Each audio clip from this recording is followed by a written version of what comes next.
복에 대한 말씀 성기도와 함성 찬양 잠언 28장 10절 말씀. 정직한 자를 악한 길로 유인하는 자는 스스로 자기 함정에 빠져도 성실한 자는 복을 받느니라. 정직한 자를 악한 길로 유인하는 자는 스스로 자기 함정에 빠져도 성실한 자는 복을 받느니라. 성실한 자는 복을 받느니라. 말씀 기도입니다. 하나님 아버지, 정직한 자를 악한 길로 유인한다는 것은 어떤 뜻이고 성실한 자와 어떤 관계가 있는 것일까요? 하나님께서 악한 자를 이 세상에서 심판하신다는 것 같은데 이 세상의 많은 권위자들이 하나님을 알지 못하는 사람들이 대부분인 것 같은데 그 말씀을 어떻게 믿을 수 있나요? 정직하기만 하면 정말 되는 것인가요? 직장 생활을 하면서 자기 홀로 독불장군처럼 나는 정직합니다라며 독약 청청하면 왕따 당하고 진급 못하고 당연한 것 아닌가요? 여기서 정직하다는 말은 히브리 말로 야사르입니다. 최초 이 말이 사용된 것은 출애굽기 15장이며 의를 행한다는 뜻으로 쓰였습니다. 그리고 이후에 대부분의 경우 의인이라는 말로 사용되었습니다. 그렇기 때문에 여기서 정직하다는 말은 단순히 정직하게 산다는 것을 말하는 것은 아닙니다. 하나님의 말씀대로 사는 사람을 말합니다. 그렇기 때문에 우리는 의인을 하나님 말씀대로 살아가는 사람이라고 말할 수 있겠습니다. 그러면 성경에서 말하는 정직은 어떤 것일까요? 그 어떤 경우에도 정직한 말만 했던 사람이 있었나요?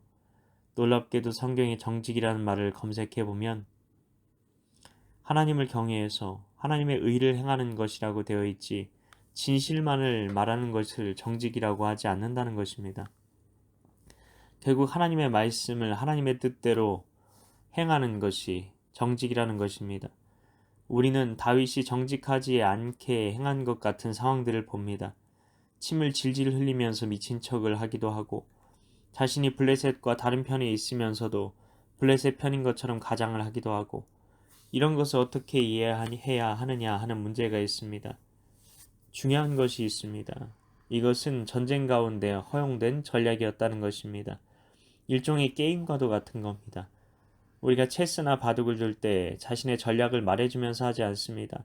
나는 정직해야 하기 때문에 내가 어떻게 하려는지 다 말해줄 거야 라고 하면서 게임을 하는 플레이어가 있다면 그는 정직한 사람일까요? 하나님의 나라의 관점에서 하나님의 전략에 따라 하나님의 전쟁을 싸우는 것이 우리임을 알아야 합니다.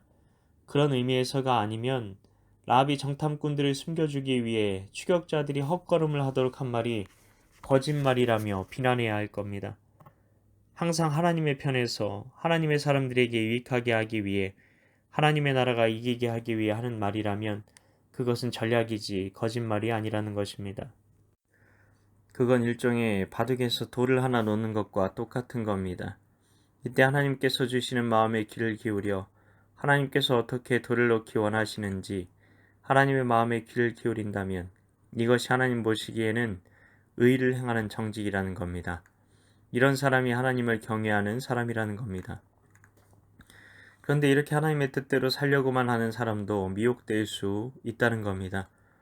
우리는 하나님의 뜻에서 벗어나 교회에 해가 되는 말을 합니다. 이것이 정직이라는 의미에서요. 하나님 나라에 해가 되는 말을 합니다. 이것이 공의라는 의미에서요. 그러면 이것이 과연 하나님 보시기에 정직일까요? 교회를 위한 일이 하나님을 위한 일입니다. 교회 안에서의 문제가 세상 법정까지 가서는 안 됩니다. 죄의 문제도 마찬가지입니다. 유튜브에 올리고 신문기자를 부르고 누구 좋을 일을 하는 것일까요? 그렇게 해서 전도의 문이 막히면 하나님의 전략에 차질이 생기면 교회 이번 주일에 가려고 했던 사람이 교회를 가지 않는다면 주의 길로 가려고 마음을 먹었던 헌신자가 헌신의 마음을 버린다면 하나님께서는 뭐라 말씀하실까요? 그러나 한 가지 분명히 짚고 넘어가야 할 것이 있습니다.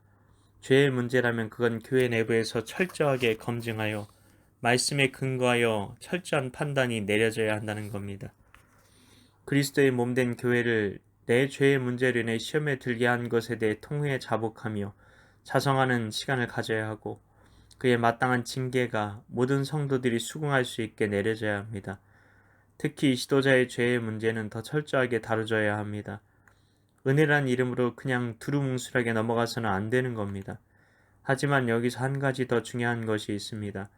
그 판단에 참여하는 모든 사람들이 나 같은 죄인을 살리신 하나님의 은혜를 깨닫는 가운데 이 판단을 하는 것인지 스스로 먼저 자신의 눈에 들보부터 빼는 마음으로 그 판단을 위해 금식하며 자신의 죄를 돌아보는 전체적인 회개의 시간을 가져야 한다는 것입니다. 판단과 정죄의 눈이 아니라 하나님을 경외함과 판단을 받는 그 직분자를 향한 주님의 마음으로 결정에 동참해야 하는 것입니다. 그렇지 않다면 기권함이 맞습니다. 이런 시간을 통해 함께 주님을 바라보게 되고 교회는 더 하나가 될 수 있는 것입니다. 그리고 어떤 판단이 내려지든 이 모든 것을 통해 섭리하시는 하나님의 은혜가 판단하는 교회와 직분자 모두에게 임해서 하나님의 선하신 인도하심을 경험하게 된다는 것입니다. 하나님 아버지, 우리가 정직한 길로 걸어가게 하소서. 정직한 길, 하나님을 두려워하며 말씀의 길로 걷는 것임을 알게 하여 주셔서 늘 말씀 안에서 살아가는 우리 모두 되게 하여 주시옵소서. 하나님 나라와 교회를 위해 모든 것을 결정하게 하시고 내가 하나님 나라와 교회의 영광에 걸림돌이 되는 자가 되는 어리석은 교만한 길로 걷지 않게 하소서. 이를 위해 오늘도 말씀 암송 기도 암송 찬양 가운데 나아가오니 주의 나라를 위해 늘 기도하는 우리 되게 하옵소서. 믿고 감사드리오며 예수님 이름으로 기도하옵나이다. 아멘.